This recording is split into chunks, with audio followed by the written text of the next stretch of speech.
आप सभी का स्वागत है अपने चैनल खुरई जीएमएस कोचिंग में। आज हम आपके लिए अभ्यास प्रश्न पत्र यहाँ पर आपको राजस्थान के लेकर आए हैं। तो यहाँ पर आप देखने वाले हैं कक्षा 6 विषय हिंदी का OCR पत्रक पर दिए गए प्रश्नों को हल। तो यहाँ पर आपको बता दें पूरा सलूशन के साथ हम आपके लिए लेकर आए हैं। समय आपका 1 घंटा है। कुल प्रश्न आपके 15 दिए जाएंगे। तो यहाँ पर ये अति महत्वपूर्ण क्वेश्चन है, इन्हीं में से आपका आ सकता है। तो यहाँ पर आप समझ सकते हैं किस प्रकार रहेगा।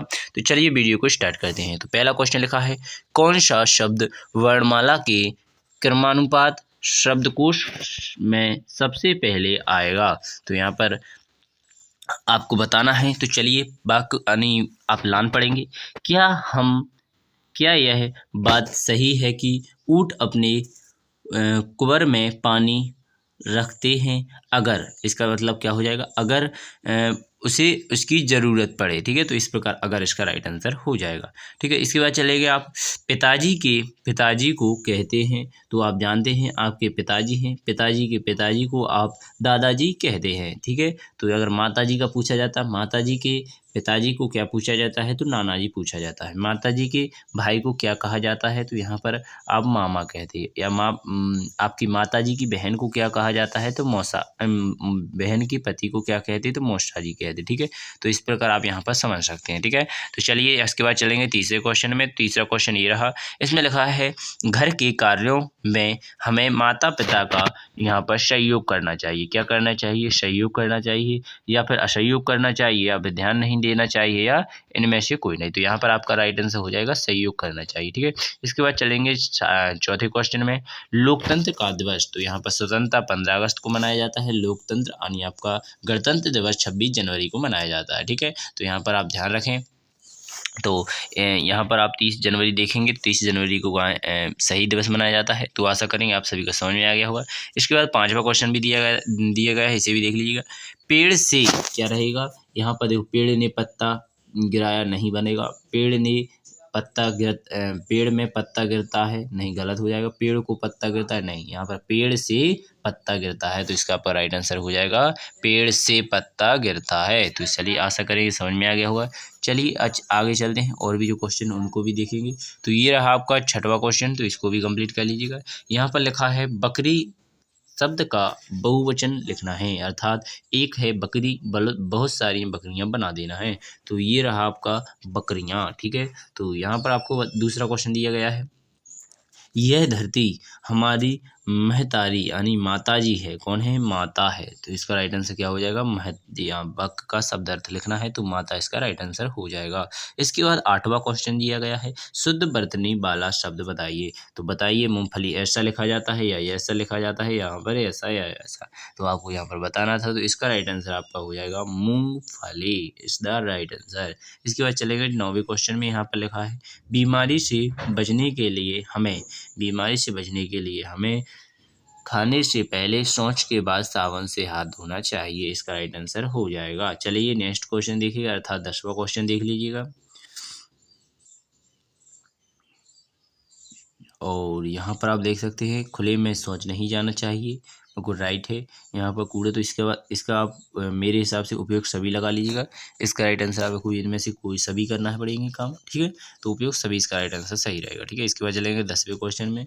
मृत प्रांत शब्द का अर्थ है, यानी मृत प्रांत मरने के बाद शब्द का अर्थ। तो यहाँ पर लिखा है मृत्यु हो जाने। ठीक है, मृत्यु हो जाने के बाद, इस प्रकार लिख सकते हैं। तो यहाँ पर मृत्यु हो जाने। ठीक है, तो इसका राइट आंसर हो जाएगा। चलेंगे नेक्स्ट क्वेश्चन में। तो चलिए अब आपको यहाँ पर दिए गए कहानी पढ़ें और इसमें प्रश्नों के उत्तर दीजिए। ठीक है, तो यहाँ पर आपको पहले इस कहानी को पढ़ लेना है। जैसे लिखा है, भगत सिंह भारत के एक महान स्वतंत्रता सेनानी और क्रांतिकारी थे। भगत सिंह का जन्म 28 सितंबर 1907 में को पंजाब के जिला लायलपुर में बंगा गांव में हुआ था। भगत सिंह के पिता का नाम सरदार किशन सिंह और माता का नाम विद्यावती कौर था। भगत सिंह 14 वर्ष की आयु में पंजाब की क्रांति संस्थाओं में कार्य करने लगे। भगत सिंह को हिंदी, उर्दू, पंजाबी और अंग्रेजी के अलावा बांग्ला भी आती थी। भगत सिंह ने देश की आज़ादी के लिए शक्तिशाली ब्रिटिश सरकार का मुकाबला किया। भगत सिंह का इंकलाब जिंदाबाद का नारा भगत सिंह ने देश की आज़ादी के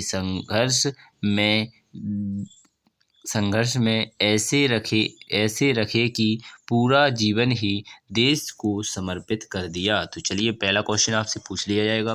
भगत सिंह ने किस उम्र में क्रांतिकारी संस्थाओं में काम करना शुरू कर दिया था? तो यहाँ पर आपने देख ही लिया है 14 वर्ष की में। तो इसका राइट आंसर आपका 14 हो जाएगा। ठीक है, इसके बाद चलेंगे नेक्स्ट क्वेश्चनों में। तो ये रहा आपका 12वां क्वेश्चन, तो इसे भी अच्छी तरह से देख लीजिएगा। यहाँ पर लिखा है देश की आज़ादी के लिए भगत सिंह ने किससे मुकाबला किया? तो यहाँ पर ब्रिटिश सरकार से किया था। किससे किया था? ब्रिटिश सरकार से किया था। इसके बाद चलेंगे 13वें क्वेश्चन में। तो यहाँ पर 13वां क्वेश्चन लिखा है भगत सिंह के जीवन में हमें क्या प्रेरणा मिलती है? भगत सिंह के जीवन से हमें क्या प्रेरणा मिलती है? तो देश के लिए अपने प्राणों तक की आहुति दे देना, यह प्रेरणा मिलती है। तो आशा करेंगे आप सभी को हमारे यह क्वेश्चन भी समझ में आ गए होंगे। तो आपने वहाँ पर देख लिए थे, इनको पढ़कर अब यहाँ पर दूसरा विभाग दिया गया है कि नीचे दिए गई कहानी को पढ़ें और दिए गए प्रश्नों के उत्तर दीजिए। चलिए पहले कहानी पढ़ लेते हैं। तो यहाँ पर लिखा है एक जंगल में बरगद का पेड़ था। उस पेड़ के ऊपर एक चील घोंसला बनाकर रहती थी। वहीं उसके अंडे दे रखे थे। वहीं उसने उसके अपने अंडे दे रहे थे। उसी पेड़ के नीचे एक जंगली मुर्गी ने भी अंडे दे रखे थे। तो यहाँ पर एक जंगली मुर्गी थी जो नीचे अंडे दे रखे थे। एक दिन उस चील के अंडों में से एक अंडा नीचे गिरा और मुर्गी के अंडों में जाकर मिल गया। तो यहाँ पर एक मुर्गा चील का था, यहाँ पर चील का जो अंडा था एक, वो नीचे आकर मुर्गी के घोंसले में यानी अंडों में मिल गया। यहाँ पर समय बीता, अंडा फूटा और चील का बच्चा उस अंडे से निकला और वह सोचते बड़ा हुआ कि वो एक मुर्गी है। वो मुर्गी के बाकी बच्चों के साथ बड़ा हुआ। वह उन्हीं कामों को करता जिन्हें एक मुर्गी करती है। वो मुर्गी की तरह ही कुड़कुड़ाता, जमीन खोदकर दाने चुगता और वो उतना ही ऊंचा उड़ पाता जितना कि मुर्गी उड़ती है। तो यहाँ पर इसके बाद और भी दिया गया है। एक दिन उसने आसमान में एक चील को देखा तो बड़ी शान से उड़ रही थी। उसने अपनी मुर्गी माँ से पूछा कि उस चिड़िया का क्या नाम है?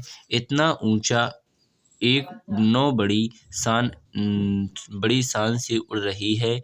मुर्गी ने जवाब दिया, वह एक चील है। फिर चील के बच्चे ने पूछा, माँ मैं इतना ऊंचा क्यों नहीं उड़ पाता?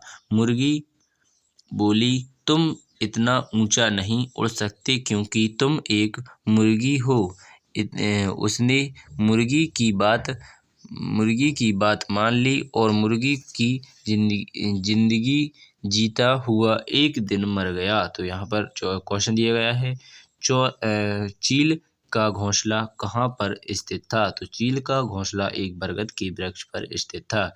यहाँ पर चील का अंडा किसके अंडों में जाकर मिल गया? चील का अंडा यहाँ पर मुर्गी के अंडों में मिल गया। तो यहाँ पर आपने इन क्वेश्चनों के जवाब दे लिए हैं। तो यहीं पर 15 क्वेश्चन आपके कंप्लीट होते हैं। तो आशा करेंगे आपको यह वीडियो पसंद आई होगी। अगर थोड़ी बहुत भी पसंद आई हो तो चैनल को जल्दी से सब्सक्राइब, क्योंकि ऐसी ही सभी राज्यों की एवं आपकी त्रैमासिक वार्षिक सभी पेपरों का सलूशन इस चैनल पर मिलता रहता है। तो जल्दी से इस चैनल पर जुड़ जाइए और किताबों का हल भी यहाँ पर मिलता रहता है। और जिस पर भी आपको वीडियो चाहिए उसका कमेंट बॉक्स में मांग सकते हैं, तो उसका भी सलूशन हम कोशिश करेंगे आपके लिए प्रोवाइड कर दिया जाए। इसलिए जल्दी से जल्दी हमारे चैनल को सब्सक्राइब करें। धन्यवाद। बिना टाइम खराब की अगली वीडियो मिलेंगे। भारत माता की जय। जय हिंद, जय भारत कहना ना भूलें।